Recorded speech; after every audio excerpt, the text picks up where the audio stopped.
Welcome back. Hello, fragrance community. It's Bradley from Tripleinc making a return? Question mark, maybe? I don't know. Just got a very spontaneous video lined up for y'all today, and it's going to be comparing two fragrances that are kind of like niche upgrades to designer scents that have been on the market for quite a while now. And I'm going to be going over those two in this video today, and also going to be talking a little bit about what I've been up to lately, so stay tuned to the end of the video if you want to know more about that. So I just got back from a trip to Puerto Rico, and this really inspired me to do another fragrance video because I brought one of these with me on the trip, and I was loving it so much, and I'm like, dang, I really haven't done a video in quite a long time. It's been like 2+ years. So also, if I'm a little rusty, please forgive me. I'm kind of shaking that rust off a little bit. And yeah, it's funny, I tried filming a video down there, but it just didn't go right. I couldn't find the right background, and I actually ended up crashing and losing my drone in the jungle while trying to get some B-roll and other stuff like that. So that was kind of unfortunate.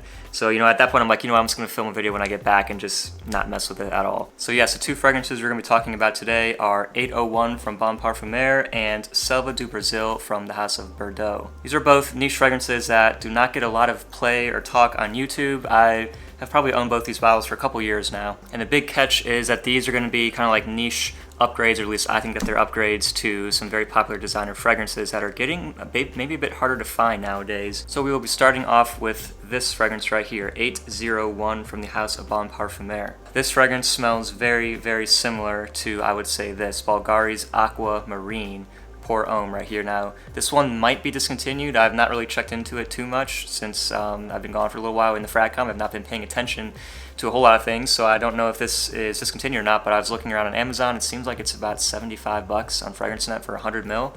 I did a review on this, one of my first reviews on the channel way back in the day. I still think that review holds up from what I said in there, but this one right here smells very, very similar. You can also find this for about $100 for 100 ml, which I think is great value. And the big difference between these two, they smell about like 90% similar, to be honest. In the air, you may or may not be able to pick out a difference between these two. To me, up close though, 801 does smell quite a bit more natural, more niche, more clean and smooth. And I'll read off some of the notes listed here on their website. Up top we have Italian lemon, mandarin, ivy, and grapefruit. In the heart we have rosemary, pink pepper, nutmeg, and sea spray accord. And in the base, cedar, cypress, and white musks. I will say the ivy in here really comes out to play a lot with the lemon as well in the opening. It's just a green, citrusy, tart, and bright kind of opening. The sea spray note then comes in right away and really reminds you a lot of aquamarine. There's a little bit of a spicy freshness in there as well, but it is very well blended together. It's kind of difficult to pick out all the notes. I think the base is really where this one shines in comparison to this right here. This kind of turns into a little bit of a synthetic mess in the dry down.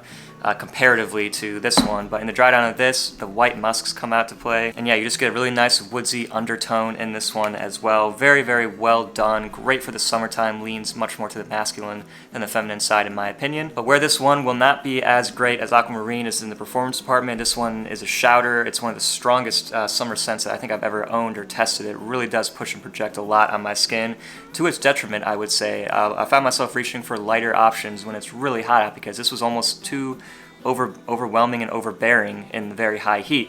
Whereas 801, it is a little bit lighter, doesn't project as much, still gets decent longevity, somewhere upwards of 6 to 8 hours on my skin, but it's just not going to push out and be as heavy or possibly cloying as Aquamarine might be. I was wearing this one on the beaches of Puerto Rico a lot. It really does remind me of my trip coming back from there. Just the sunny skies, the blue waters, the sandy beaches. This was just kind of like paradise in a bottle. If you really want to be transported to kind of like a nice island where you get some nice sea breeze coming in here, this is a great one that I could recommend checking out. Rolling right into the other fragrance that is a upgrade, niche upgrade to another designer scent. This is Selva do Brazil from the House of Berdoues. I really like the back of the design on this bottle. It's got all these little green leaves and tropical plants. So this fragrance, if you can guess, is going to be a niche upgrade, in my opinion, to Mugler Cologne, the original Mugler Cologne in the green bottle. I guess it was a clear bottle, but it had green juice. This one has a very, very simple note breakdown. You have petitgrain up top, tonka bean in the middle, and gaiac wood as the base. Pretty simple. I'm smelling this scent. It is a very clean, kind of fresh out of the shower scent, very similar to Mugler Cologne. Again, it's about like probably 90% similar, but it does have a little bit of differences where I think it has more depth. The tonka bean, I don't want to say it gives it a warmth, but it does give it just more depth. It plays around with the petitgrain in a slightly different way, and the gaiac wood in the base as well gives you kind of a nice clean woody finish. overall extremely well blended together, and this did really remind me of also Puerto Rico, staying kind of in the jungle area. This really has that fresh morning rainforest kind of scent. I don't know if that makes sense. If anyone who's been to a tropical island, maybe even Brazil, which I'm sure know what I'm talking about, when you go out in the morning, all the fresh dew and the fresh greenery, the earthy, slightly earthy smell to it, while still being very, very clean and refreshing. That's really what this encapsulates, I think, in a very nice way. It's not going to have as good performance as Mugler Cologne used to have. I used to have a bottle of that, and I wish I wouldn't have sold it because from what I hear, it's also kind of tough to find the original version of that. This one still has pretty good performance though. It projects decently enough. It has a pretty good scent cloud, and again, it gets me about 6 to 8 hours, maybe a little bit less, maybe like around 6 hours. I would say that 801 lasts a little bit longer on my skin. It's a great one for the springtime as well. Also, summer days, I think you can wear this as well.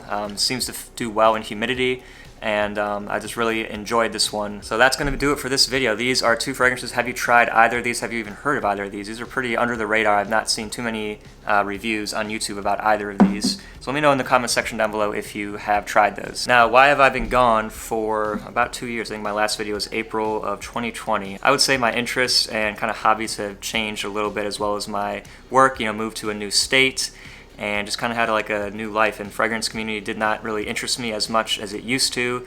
I still really do enjoy making videos, and looking back on it, maybe that's where my heart always was, because I was always the guy who would go out and film videos outdoors, and I still really have a passion and love for that. I actually have a new YouTube channel just going under my name, Bradley Harrison, where I'm going to be doing a lot of photography and videography, kind of travel adventures, photography tips, and various other things.